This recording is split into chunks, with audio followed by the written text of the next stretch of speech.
Aircraft accident investigations bureau દ્વારા તપાસ કરવામાં આવી રહી છે. સાથે જ નેશનલ ટ્રાન્સપોર્ટેશન સેફ્ટી બોર્ડ અને ફેડરલ એવિએશન એડમિનિસ્ટ્રેશને તપાસ શરૂ કરી છે.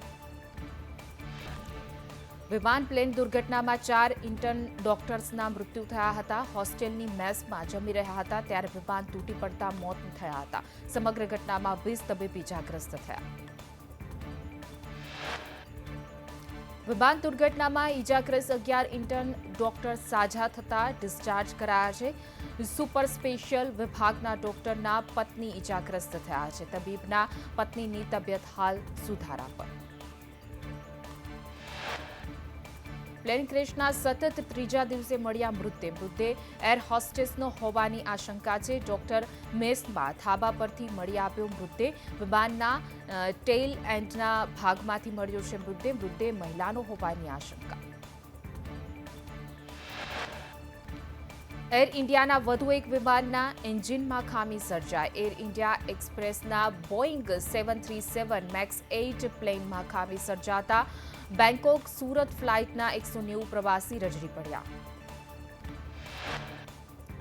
ટેકનિકલ ખામીના પ્રવાસીઓએ વિમાનમાંથી ઉતરાયા. શુક્રવારે બેંકોકથી સાંજે 4:45 વાગે ટેક ઓફ થવાની હતી. મોડી રાત સુધી એન્જિનની થ્રસ્ટીની ખામી સુધરી ન શકી હતી.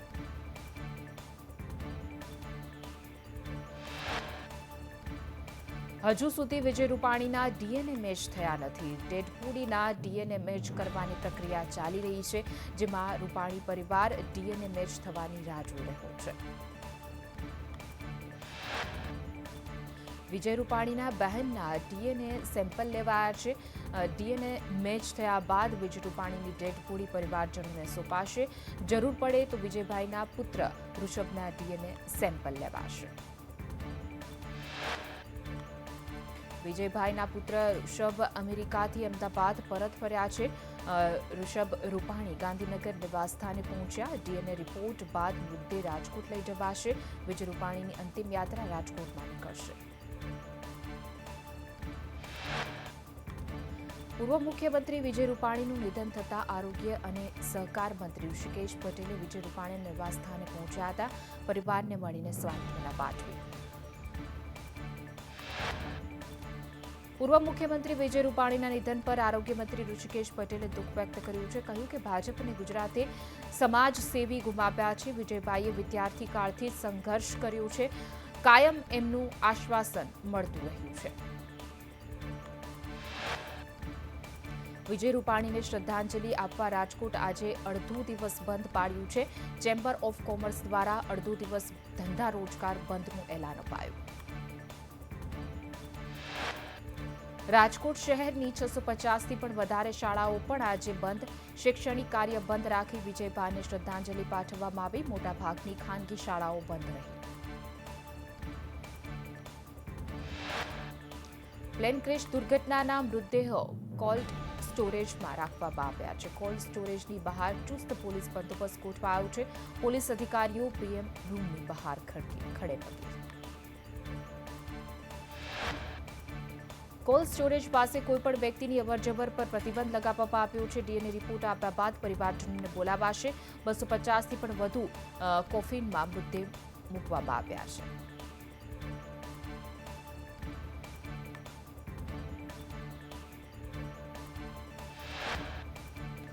ડાયરેક્ટર જનરલ સિવિલ એવિએશનની ટીમને પ્લેનનું બ્લેક બોક્સ મળી આવ્યું છે. પ્લેનની ટેલમાંથી બ્લેક બોક્સ કબજે કરવામાં આવ્યું છે. એફએસએલ સહિતની એજન્સીઓ તપાસ કરશે. અમદાવાદમાં દુર્ઘટનાગ્રસ્ત પ્લેનનું ઇમરજન્સી લોકેટર ટ્રાન્સમીટર મળી આવ્યું છે. એએમસીની ફાયર ટીમે બ્લેક બોક્સનો ભાગ શોધ્યો. ડીજીસીએ અને એએઆઈબીની ટીમને આ ટ્રાન્સમીટર સોંપાશે. એર ઇન્ડિયા 171 વિમાનનું ડીવીઆર મળ્યું છે. દુર્ઘટનાગ્રસ્ત વિમાનનું ડીવીઆર મળી આવ્યું છે. ગુજરાત એટીએસે ડીવીઆરનો કબજો લીધો. અમદાવાદમાં પ્લેન દુર્ઘટના બાદ ડીજીસીએનો નિર્ણય છે. ઉડાન પહેલા બોઇંગ 787-89 વિભાગની થશે તપાસ. 15 જૂનથી તમામ વિમાનોની તપાસ કરવી ફરજિયાત. 2 સપ્તાહમાં પાવર ઇન્સ્યોરન્સ ટેસ્ટ જરૂરી છે.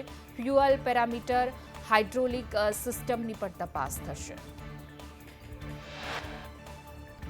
ફોરેન્સિકની ટીમે અમદાવાદમાં વિમાન દુર્ઘટના સ્થળની મુલાકાત લીધી. બીજે મેડિકલ હોસ્ટેલની આસપાસ થયેલા કાટમાળમાંથી સેમ્પલ પણ લીધા.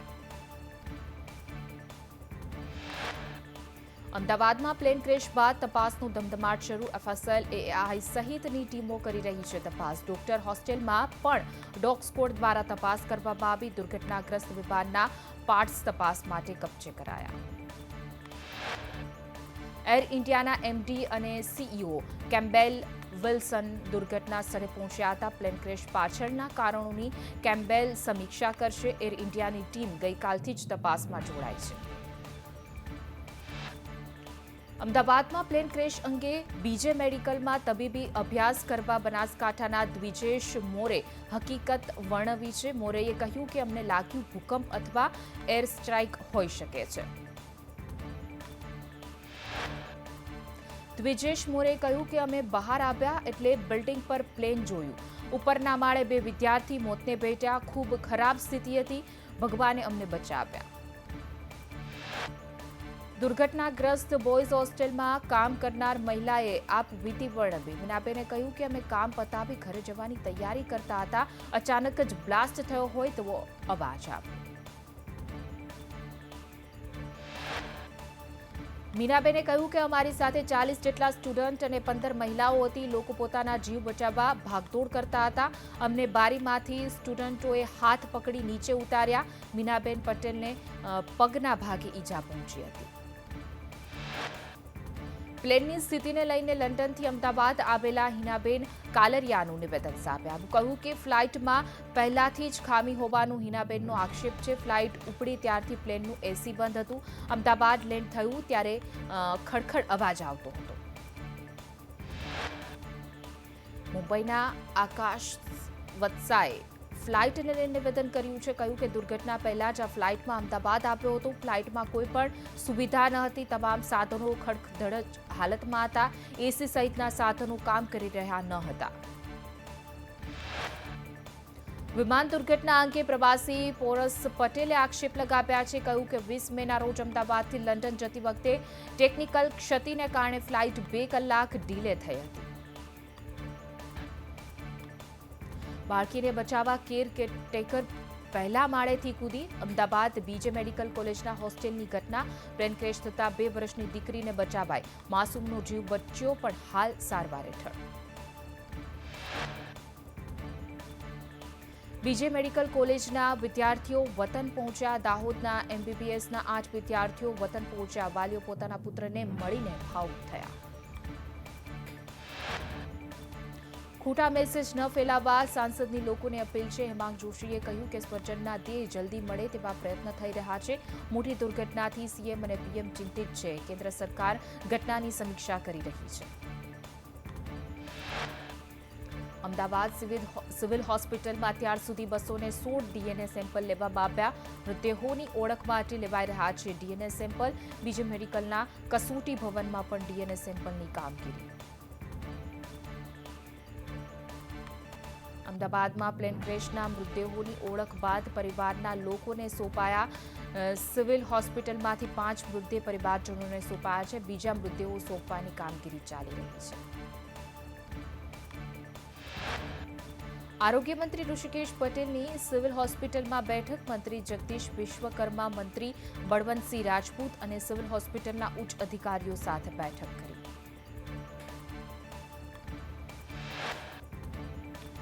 વિમાન દુર્ઘટનામાં મૃતકોમાં બીજે મેડિકલના 10 વિદ્યાર્થીઓની ઓળખ થઈ. સિવિલ હોસ્પિટલમાં મૃતદેહોના પીએમ કરાયા.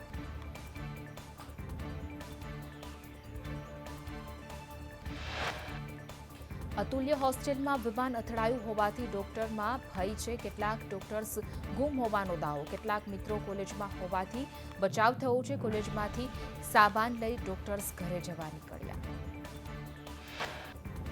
રાજ્યના મંત્રી ભીખુસિંહ પરમારની ડમફાસ પ્લેન દુર્ઘટનામાં ખોટું જશ ખાટવા નિવેદન આપતા કહ્યું કે અમારા કાર્યકર્તાઓએ 200 મૃતદેહ બહાર કાઢ્યા. પ્લેન દુર્ઘટનામાં કાર્યવાહી બાબતે જશ ખાટવાનો પ્રયાસ.